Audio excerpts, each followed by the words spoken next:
So 20 of you did say that you wanted to see the BBC versus Vice News rant. I did. So basically, let me give a little backstory about it. So I'll put the link to it in the description. It's a BBC documentary. I think it's for free on YouTube. The other video that I'm referencing, the Vice documentary about esports. I just feel like in so much media, it's either overly critical and it's just muckraking piece, which is what the Vice is, which is so weird. Vice is supposed to be new school, and the way they talk about video games and gamers, it sounds like either a jock making fun of nerds or an old person who just doesn't understand what video games are. It's like, and he's a young guy, he's younger than me, and he's just like, video games? What are these things? This whole tone is off. It's just not right at all. And then the BBC about the YouTube vloggers. I talk a little bit about that and the problem that I kind of have with it. I'm watching this movie the BBC produced called Rise of the Video Bloggers or something like that. I'd like to see a little more penetrating journalism, you know, a little more like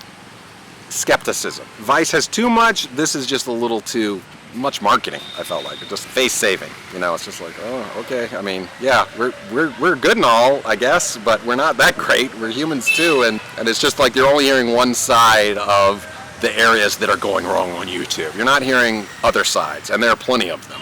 Plenty of things going wrong on YouTube and among YouTubers. You know, reading Hemingway right now is actually really refreshing to me. How matter of fact his way of describing things. Love him or hate him, he could say something in 2 or 3 paragraphs and just isolate a problem down to a very specific diagnosis.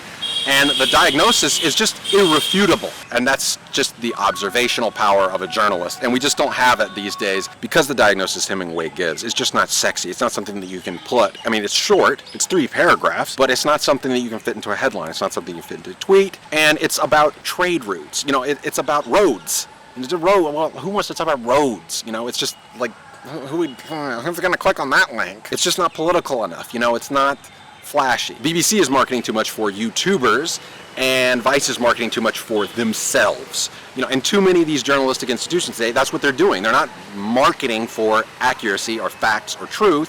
They're marketing for their brand.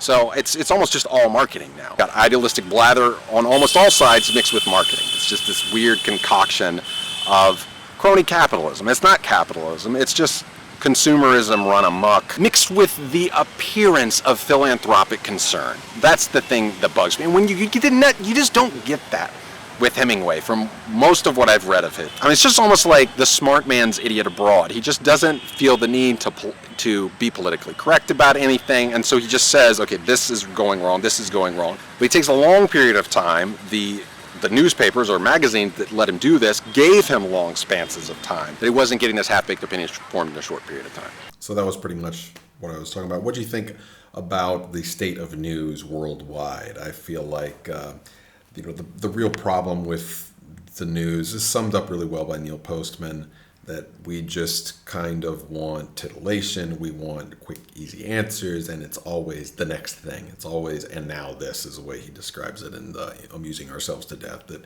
news a long time ago, like once it became oral and then visual, it became entertainment. There are some great developments. I think podcasts are really awesome. So anyways, your thoughts about the state of media, post it away. All right.